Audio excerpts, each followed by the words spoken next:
एक बार फिर से हमारा पार्लियामेंट पे अटैक हुआ, पूरा देश हिल गया। बाकी कार्रवाई 2 बजे तक स्थगित की जाती है। संसद में शीतकालीन सत्र के दौरान कार्यवाही चल रही थी। शून्यकाल के 5 मिनट बचे, तभी पीछे से धड़ाम की आवाज आती है। पूरी संसद में दहशत दौड़ जाती है। आखिर ये क्या हुआ है? और चंद ही मिनटों में साफ हो जाता है कि संसद में घुसपैठ हुई, सुरक्षा में बहुत बड़ी चूक हुई, संसद पर स्मोक अटैक हुआ है। इन सब में अभी तक 5 लोगों को हिरासत में लिया गया है। ये सागर शर्मा है जो सबसे पहले संसद में कूदा था और सांसदों ने इसको धर दबोचा।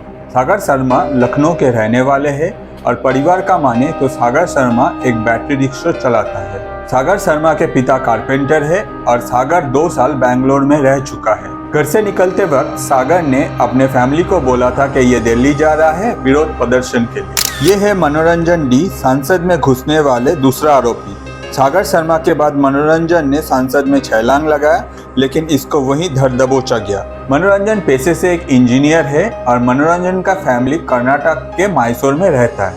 ये है संसद के बाहर सनसनी मचाने वाली नीलम। नए संसद के बाहर में नीलम नारे लगाते हुई पकड़ी गई। नीलम हरियाणा के एक गाँव की रहने वाली है और पुलिस हिरासत में नीलम ने कहा तानाशाही और रोजगार नहीं मिलने के वजह से वो ये विरोध प्रदर्शन की है। स्टूडेंट है हम, क्योंकि हम बेरोजगार हैं। हमारे माता पिता इतना काम करते हैं, मजदूर, किसान, छोटे व्यापारी, दुकानदार, लेकिन किसी की बात नहीं सुनी जाती। सागर, मनोरंजन, नीलम के अलावा एक और घुसपैठिया था जिसका नाम है अमोल, जो अभी हिरासत में है। और इन चारों के अलावा 2 नाम और पता चला है, दोनों ही गुरुग्राम के रहने वाला है। एक है विकी शर्मा और दूसरा है ललित झा, जो इन लोगों के साथ जुड़े हुए हैं। ललित झा वो इंसान है जो इन चारों को संसद में ड्रॉप किया और कहा जा रहा है कि इन लोगों का जो फोन है वो ललित झा के पास था। जब ये प्रोटेस्ट स्टार्ट हुआ, ललित झा इसको वीडियो बनाया और आगे जाके वो अपने व्हाट्सएप से इस वीडियो को स्प्रेड किया। लास्ट थर्सडे को ललित ने दिल्ली पुलिस के सामने सरेंडर किया और कहा जा रहा है इससे पहले ललित कोलकाता के बड़ो बाजार एरिया में बच्चों को पढ़ाता था। ललित बाबू ट्यूशन करते थे और कोचिंग सेंटर में भी पढ़ाते थे। आईपीसी सेक्शन 120B, 452, 153, 186, 353 और यूपीएस 16 और 18 के तहत केस फाइल किया गया है। हमला करने वालों में से 4 जन को पुलिस रिमांड में 7 दिन के लिए भेजा गया है, जबकि पुलिस का डिमांड था पटियाला हाउस कोर्ट से कि एटलीस्ट 15 दिन का रिमांड मिलना चाहिए। आगे जाके अगर ज़रूरत पड़ता है तो ये जो रिमांड है इसको और एक्सटेंड किया जाएगा। तो अगर आप ये पूरा इंसिडेंट को अपने तरफ से कनेक्ट करने का कोशिश करोगे तो आपको कुछ डॉट्स दिखेगा। अगर हम लोग ये डॉट्स कनेक्ट करते हैं तो हम लोग को बहुत कुछ पता चलता है। एक बार ये सारे डॉट्स को कनेक्ट करने का कोशिश करते हैं। पहला, जो अभी तक पकड़े गए हैं वो हमारे देश के डिफरेंट पार्ट से बिलोंग करता है। लाइक कोई है बैंगलोर से, कोई है मैसूर से, कोई है गुरुग्राम से, कोई है कोलकाता से। ना ये लोग एक साथ पढ़ाई किया है, ना ये लोग एक साथ कहीं जॉब करते थे। ऑन द अदर साइड ये लोग एक दूसरे पे ट्रस्ट करके इतना बड़ा स्टेप ले लिया। इसका मतलब इन लोगों को कनेक्ट किया गया है। दूसरा, इन लोगों का एजुकेशन बैकग्राउंड की देखिए, कोई इंजीनियर है, कोई मास्टर्स किया है। ऑन द अदर साइड कोई सिर्फ बैटरी रिक्शा चलाता है। मतलब इन लोगों को डिफरेंट स्टेज में डिफरेंट जगह से कनेक्ट करने का कोशिश किया गया है। एक चीज शायद आप नोटिस किए हैं, जो ज्यादा एडुकेटेड है वो ये इंसिडेंट को बॉस नहीं कर रहे, वो सिर्फ इसका पार्ट है लाइक अदर्स, मतलब हर कोई इक्वली ट्रीट हो रहा है। तीसरा, अगर आप इन लोगों को देखते तो आपको पता चलता है कि सबका एवरेज एज 20 से 30 साल के बीच में ही होगा। फोर्थ पॉइंट, अगर आप इन लोगों का फैमिली का फाइनेंशियल कंडीशन देखें तो आपको पता चलेगा most of them are from lower middle class या फिर उससे भी नीचे, मतलब सबको पैसे का जरूरत है। दुनिया भर में आप कोई भी टेररिस्ट ऑर्गेनाइजेशन को उठा के देख लीजिए, वो लोग हमेशा इसी क्राइटेरिया के जो नौजवान होते हैं उन लोगों को टारगेट करता है। आगे जाके उन लोगों का ब्रेन वॉश करता है, फिर उन लोगों को टेररिस्ट में कन्वर्ट करता है, ऐसा कोई इंसिडेंट के लिए। मैं ये नहीं कह रहा हूँ कि ये लोग टेररिस्ट है। ऑन द अदर साइड मैं ये कहने का कोशिश कर रहा हूँ कि इन लोगों के पीछे कोई एक और है जो इन लोगों को आगे जाके ऐसा करने के लिए गाइड किया है।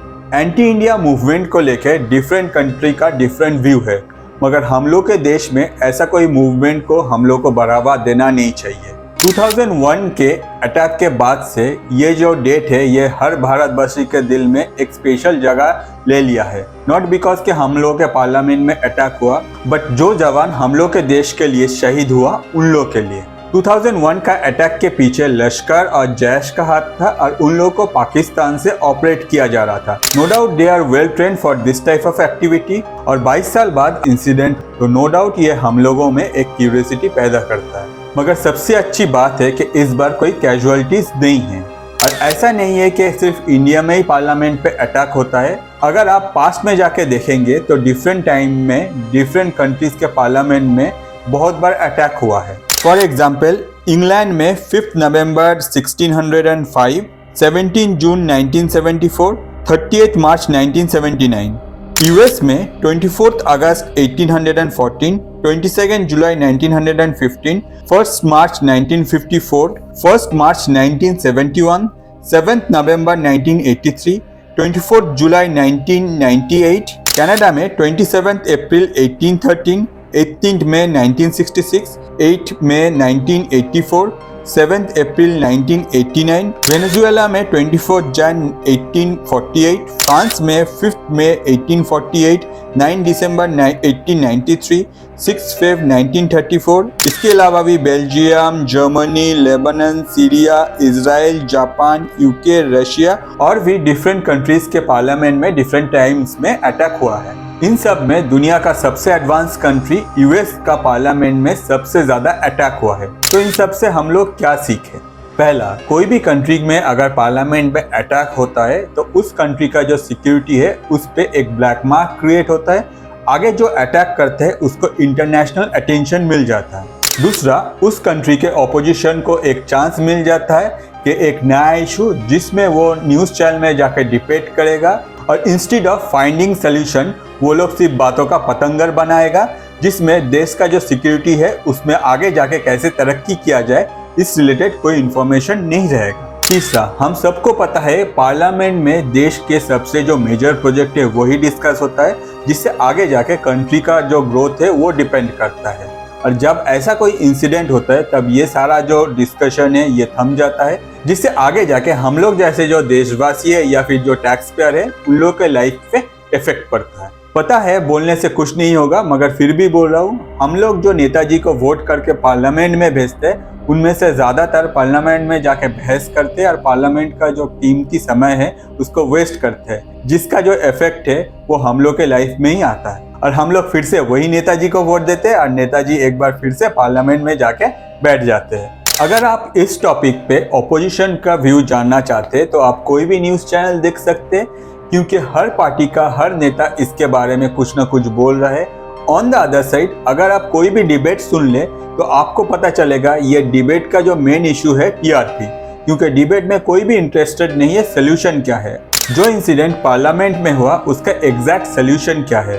सोल्यूशन यही है कि ऐसा इंसिडेंट आगे ना हो। एक बार पहले भी हुआ है, ये दूसरा बार है और आगे ये इंसिडेंट ना हो, इसमें हम लोग को ध्यान देना पड़ेगा। ऑन द अदर साइड, जो इंसिडेंट इस बार हुआ है उसके लिए एक कमेटी बनाया गया है। कमेटी अपना रिपोर्ट होपफुली 10 से 15 दिन के अंदर देगा और इसके पीछे एग्जैक्ट किसका हाथ है वो हम लोग को पता चल जाएगा। जब ये रिपोर्ट आएगा तब हम लोग का व्यू क्लियर होगा और उस हिसाब से आगे जाके हम लोग के देश को क्या स्टेप लेना चाहिए तब डिसाइड किया जाएगा। ऑन द अदर साइड, अगर आप ऑपोजिशन के कुछ लीडर को देखिए, इतना देशभक्ति में ये लोग डूब गए हैं कि इन सब घुसपैठियों में ये लोग भगत सिंह को देख पा रहे हैं।